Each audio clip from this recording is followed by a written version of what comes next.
We got to talk about why your school is going to pay college athletes to play their sport. Now, this is not immediate, obviously, but it is very much on the table, and there is lots of momentum and lots of history behind this one. And I can't wait to discuss it with you, but I got to set it up for you right quick. This is a nitty beat, okay? This ain't no Laffy Taffy. This ain't no bubble gum, all right? It's labor law that, quite honestly, affects your life. And that's my favorite kind because that makes it a trap beat. You know what I mean? It's the one that ends with pay me. You know what I'm saying? Some of y'all don't know what I'm talking about when I say young jock, but some of y'all already in the know, and I'm going to let y'all go figure that out. Talk amongst yourselves. But the way to get into this, I think, is to take a look at something that just happened in the last couple of weeks. Caleb Williams decided to transfer from the University of Oklahoma to University of Southern California, okay? You'll note that along with his decision to transfer, being the number one overall transfer recruit in the 2022 cycle, there was lots of conversation about money to be made, to be had, by this dude choosing to go from Norman all the way out to Hollywood. And you know what? My man's is already cashing in, all right? He has signed deals with Beats by Dre. You know, Dr. Dre, who had the G-Funk Classic at the Super Bowl at halftime, where we got a Negro spiritual out there out of Kendrick Lamar, where we got Mary J. Blige dancing to the words like she do, but also, you know, with the Happy Carol and whatnot. We had Eminem out here absolutely doing something only Eminem, I thought, could get away with out there. We had Snoop Dogg showing up, repping what it felt like was the one rag that they told me you can't wear at school. We have come a long way. There are those of us that remember Snoop going to court and Snoop getting out of court. If you know what I'm saying, you know what I'm saying. We remember that Dr. Dre wasn't always the dude that you expected to walk up to a white piano and play during the Super Bowl. We remember that he was once a part of a rap group called NWA. Okay? That dude is a megalobillionaire. That dude 100% is looking for guys that represent his brand to sign with him. Caleb Williams apparently falls right into Beats by Dre. He's also been able to license his name, his likeness, his image, and his signature to Fanatics. All right? You get what I'm saying here? There's already some money that's being made here, and my man ain't played no snaps, ain't even gone through a practice at SC. Then, on top of all of this, our mans ended up on GMA. That is Good Morning America. That is a really popular broadcast network television show that your mama watches. I don't watch it because, you know, I be up 2 a.m. gaming. Like, I'm out here just ready to give the business on this new Destiny drop. You don't want to see me in the PV.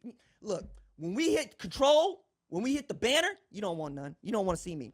What I'm saying here is, if it sounds like the way that Caleb Williams was being traipsed around feels a lot like perhaps the way that Aaron Donald is going to be traipsed around, carrying around the Super Bowl trophy, the Lombardi trophy, that's because it is. It feels real professional. And I'm telling you, that's the way that it's going to be if the National College Players Association has anything to say about it. And that's where this gets really interesting. All right, so last Monday, the NCPA filed a complaint with the National Labor Relations Board claiming that college athletes, naming USC, UCLA, and Pac-12 Conference, were employers that are restricting the rights of their employees, read college athletes, and those employees have rights to compensation. That is financial compensation. That is moolah, okay? Okay? This is the green stuff, not the Bitcoin. Stay woke, fam. The College Basketball Players Association also filed a similar complaint with the NLRB last November, but it gets even deeper than this, okay? I'm trying to get y'all to layers of rap here before rap became commercialized and got onto your radio. You get what I'm saying? I'm trying to get you in here so you understand you can bring this to your peoples. The NCAA is in litigation right now in the Third Court of Appeals, Circuit Court of Appeals, in Johnson v. NCAA. This case has at issue whether Division I student athletes can be employees of the colleges and universities they attend for the purposes of the Fair Labor Standards Act solely by the virtue of their participation in interscholastic athletics. Okay? The NCAA is trying to fight these things by, among other things, saying there was no expectation that college athletes wanted to be paid, could be paid. So why should we pay them when they didn't expect to be paid? Which is a real cynical argument. And we're going to get into that a little bit more. But the NCPA contends, as have many, your boy included, college athletes have been mislabeled as student athletes instead of players. I will add here, Nick Saban does not call his football players student athletes. He calls them players, okay?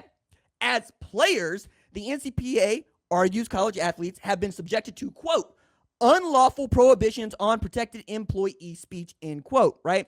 And then we got this money quote from their president. College athletes see the definition of employee under labor law, right? So they are employees under the laws of this United States. They are highly skilled in their sport, paid scholarships and stipends to perform athletic services, and they perform their work under extensive control of their employer. These athletes deserve every right afforded to them under labor laws, just like other hardworking Americans.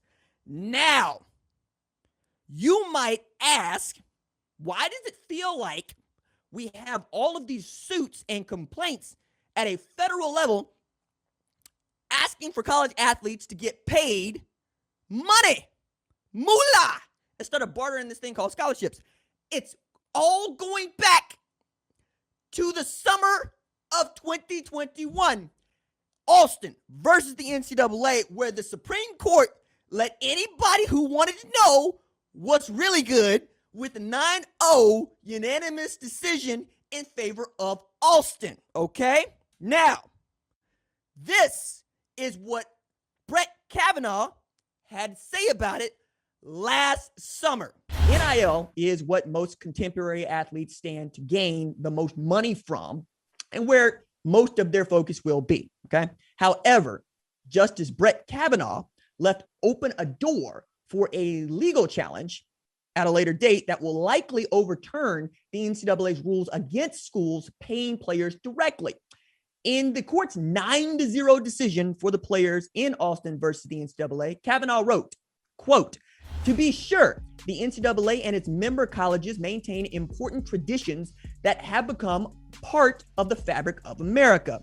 Game days in Tuscaloosa and South Bend, the packed gyms in Storrs and Durham, the women's and men's lacrosse championships on Memorial Day weekend, track and field meets in Eugene, the spring softball and baseball World Series in Oklahoma City and Omaha. The list goes on. But those traditions alone cannot justify the NCAA's decision to build a massive money-raising enterprise on the backs of student athletes who are not fairly compensated. Nowhere else in America can businesses get away with agreeing not to pay their workers a fair market rate on the theory that their product is defined by not paying their workers a fair market rate. And under ordinary principles of antitrust law, it is not evident why college sports should be any different. The NCAA is not above the law, end quote, and nor should it be. If it feels like Brett Kavanaugh is saying what I have been telling you for 4 friggin' years, it's because he is. I'm going to go ahead and just say that black man on the screen right there is very attractive, and I want to get like him when I grow up. I also want you to get like Brett Kavanaugh, okay? Like, let's go back through this, okay? Because there's some things that I also want to outline here. It's not just that Kavanaugh said they aren't above the law. It's that, well, the majority opinion, the one that actually matters, by Justice Gorsuch says something similar. And we'll get to that. But I thought that it was important to remind you that legal folks looked at this opinion and said, oh, the Supreme Court is saying, hey, if y'all want to challenge the cartel that is the NCAA, we will listen, because we have taken a look at this and we're going, this doesn't seem legal. All right. And this is exactly what the NLRB decided to do. Their general counsel, Jennifer Abruzzo, actually published a memo September 29th basically saying as much, right? In it, she notes that Kavanaugh suggested engaging in collective bargaining, but also, quote, that it fully supported the conclusion that certain players at academic institutions are statutory employees who have the right to act collectively to improve their terms and conditions of employment. So following that, we had things like the NCPA go, okay, cool, we're going to file a complaint on this and see if it measures up. Now, importantly, if the NLRB decides that the NCPA has a case here and they decide to side with them, you're going to see schools start to pay players because there would be no limit on what you can pay them until such time as we find some sort of like regulation, which is on the table, right? One of the things that Kavanaugh suggested was you could have Congress get involved, you could have collective bargaining, or you could have something else in the middle. But for collective bargaining to go on, you need a union, right? We're going to get to that here in a second. But I'm interested in this idea of antitrust because that is what the NCAA was arguing for, immunity from antitrust laws. And those of y'all that are sports labor historians, amateur as you might be, kind of like me, will remember 1969, Curt Flood decided to sue Major League Baseball over the reserve clause, okay? Now, I'm going to give you a little bit of history, but you understand where I'm going with this. The reserve clause had been a part of baseball since 1879 when Flood first filed suit in 1969. 1969, Major League Baseball allowed clubs to reserve 40 players, making them unable to sign with other teams for the entirety of their lives. Okay. The reserve clause gave clubs the right to renew a player's contract annually, foregoing any bidding process. Furthermore, under the reserve clause, a club could actually renew a player's contract for the next season without bidding at an 80% of the 100% they were paid last year. So you could get a 20% reduction in pay just because they felt like it. Okay?